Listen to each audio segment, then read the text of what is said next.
उत्तराखंड ਵਿੱਚ ਸਥਿਤ ਗੁਰਦੁਆਰਾ ਸ਼੍ਰੀ ਹੇਮਕੁੰਟ ਸਾਹਿਬ ਦੇ ਕਪਾਟ ਆਉਂਦੀ 22 ਮਈ ਨੂੰ ਸੰਗਤਾਂ ਲਈ ਖੋਲ੍ਹ ਦਿੱਤੇ ਜਾਣਗੇ। ਇਹ ਵੀ ਜਾਣਕਾਰੀ ਮਿਲੀ ਹੈ ਕਿ ਹਰ ਰੋਜ਼ 5000 ਸ਼ਰਧਾਲੂ ਗੁਰਦੁਆਰਾ ਸਾਹਿਬ ਵਿਖੇ ਮੱਥਾ ਟੇਕ ਸਕਣਗੇ। ਇਸ ਲਈ ਗੁਰਦੁਆਰਾ ਸ਼੍ਰੀ ਹੇਮਕੁੰਟ ਸਾਹਿਬ ਮੈਨੇਜਮੈਂਟ ਟਰਸਟ ਵੱਲੋਂ ਤਿਆਰੀਆਂ ਵੀ ਕਰ ਲਈਆਂ ਗਈਆਂ ਨੇ। ਇਹ ਵੀ ਦੱਸਣਾ ਬਣਦਾ ਹੈ ਕਿ ਗੁਰਦੁਆਰਾ ਸਾਹਿਬ ਜਾਣ ਵਾਲੇ ਸ਼ਰਧਾਲੂਆਂ ਨੂੰ ऑनलाइन रजिस्ट्रेशन कराउणी पेगी।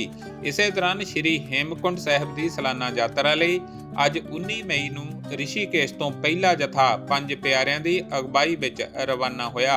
इस मौके रिषिकेश विखे गुरुद्वारा साहिब विखे कीर्तन समागम भी करवाया गया।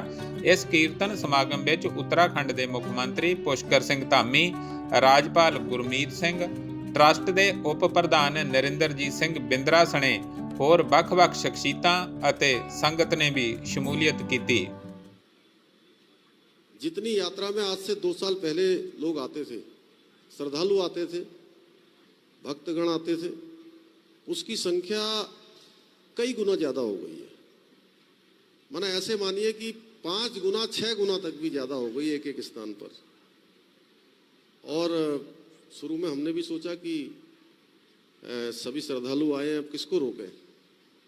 थोड़ी व्यवस्था बनाने की बात थी। जनरल साहब तो हमारे फौज के जनरल भी हैं और बड़े अनुशासन वाले भी हैं, ये मुझे भी सिखाते रहते हैं, बीच बीच में कहते रहते हैं। लेकिन उसके बावजूद भी मैंने सोचा कि भक्तगण आ रहे हैं, पूरे देश से आ रहे हैं, किसी को हम कोशिश करते हैं कि सबको रोकने दें। लेकिन पहले दिन जिस दिन केदारनाथ जी के कपाट खुले थे, उस रात्रि को वहाँ पर 22,000 से भी ज़्यादा लोग पहुँच गए और हम अधिकतम जो है 15-16 हज़ार 17 हज़ार तक लोगों को जो है वहाँ पर रख सकते हैं।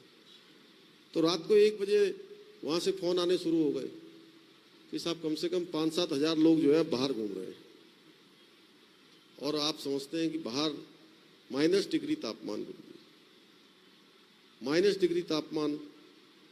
तो किसी तरीके से 1 घंटे 2 घंटे लग के सबके लिए व्यवस्था बनाई गई और सभी को छत मुहैया कराई गई। लेकिन आगे के दिनों में धीरे धीरे हमने कोशिश करी, चूँकि पूरे देश में जाने लगा कि इतनी भीड़ हो गई कि रास्ते भी भर गए।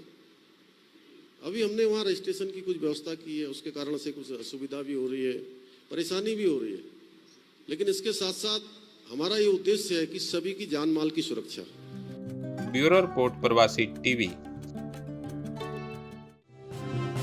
Please subscribe Pravasi TV and press the bell icon.